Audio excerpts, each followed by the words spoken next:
Imagine waking up one day in a motel room you don't recognize. There's blood on your hands, a knife on the floor, and a body in the bathtub. You have no memory of what happened, but someone else planned all of it. Someone inside your own government. This isn't the plot of a thriller. This was real, and it was part of the CIA's darkest, most twisted programs. Today, we're diving into the top 3 worst CIA mind control experiments ever conducted. And number 1, let's just say, it makes Jason Bourne look like child's play. Project Artichoke, the perfect assassin. It's 1951. While Americans are watching black and white television and worrying about the Red Scare, a far more sinister project is unfolding behind closed doors. The Cold War is in full swing, and the CIA is gripped by a paranoid fear. What if the Soviets could control human minds? So a secret group of US scientists, psychologists, and intelligence officers starts asking themselves a question: can we create an assassin who kills on command and forgets it ever happened? This was Project Artichoke, a program so secret that even decades later, large parts of it remain classified. But here's what we do know. It started with hypnosis. The CIA wanted to know if a person could be hypnotized into performing acts completely against their will. So they took unwitting test subjects, prisoners, mental patients, even military personnel, and began experimenting. They'd drug them, hypnotize them, and give them instructions. Some were told to steal classified documents, others were told to inflict pain on fellow test subjects. And then they'd wake up, no memory, no guilt, like it never happened. One declassified memo asked a chilling question: can we get a person to murder someone under hypnosis and then forget they ever did it? It was called Manchurian Candidate programming, named after the 1959 novel about a brainwashed soldier turned political assassin. The idea was no longer fiction. It was becoming a reality. Now, to be clear, not everything about this program is confirmed. Some files were destroyed, others were heavily redacted, but what has been declassified paints a very disturbing picture. Here's how it worked. Step 1. Break the mind. CIA researchers called it de-patterning. This was the psychological equivalent of hitting Control-Alt-Delete on a human being.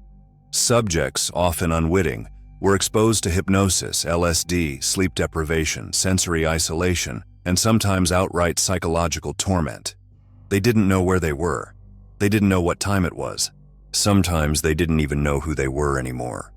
It was designed to wipe the slate clean, so they could be rebuilt from the ground up. Step 2. Build a new personality. Once a subject had been mentally broken down, operatives moved to what was sometimes called personality reconstruction. Using hypnotic suggestion, repetition, and sometimes more drug exposure, they attempted to implant new beliefs, new loyalties, even new commands. This hidden persona could, in theory, follow orders without the host personality ever knowing. That's the stuff of spy novels. But according to multiple declassified documents, that's exactly what they were trying to do. Step 3. Flip the switch. That's where the trigger mechanism came in. Researchers experimented with verbal cues, strange specific phrases like "the sky is burning blue," as well as visual signals, tones of voice, or even certain objects placed in the subject's environment. The idea was to find a psychological switch, something that could transform the subject into a different version of themselves on command.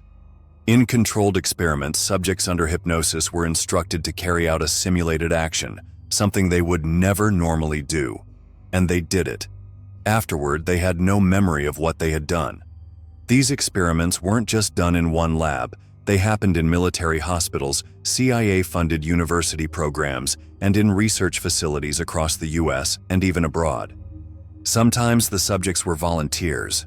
Other times, they weren't even told they were part of a test. Now, to be clear, there's no public evidence this ever led to a real-world assassination. But the fact that the CIA was testing the possibility is disturbing enough. There are dozens of documents showing the CIA took this idea very seriously, that they invested years of research, built complex protocols, and believed, at least for a time, that it might be possible. There are also numerous testimonies and claims from former intelligence officers and whistleblowers suggesting that at least one programmed assassin may have been deployed overseas. Those claims to this day remain unverified. Operation Midnight Climax, the CIA's secret brothels. Okay, so that last one was terrifying, but the next one is absolutely insane. It's 1953, San Francisco. Tourists are walking the piers, jazz clubs are buzzing, and in a hidden apartment in North Beach, the CIA is watching men through a two-way mirror. No, seriously. This is Operation Midnight Climax. Here's how it worked. The CIA set up fake brothels, complete with real working prostitutes, in major cities like San Francisco and New York. The prostitutes were recruited by the CIA and trained to lure men in. But when the men arrived, they were secretly dosed with LSD.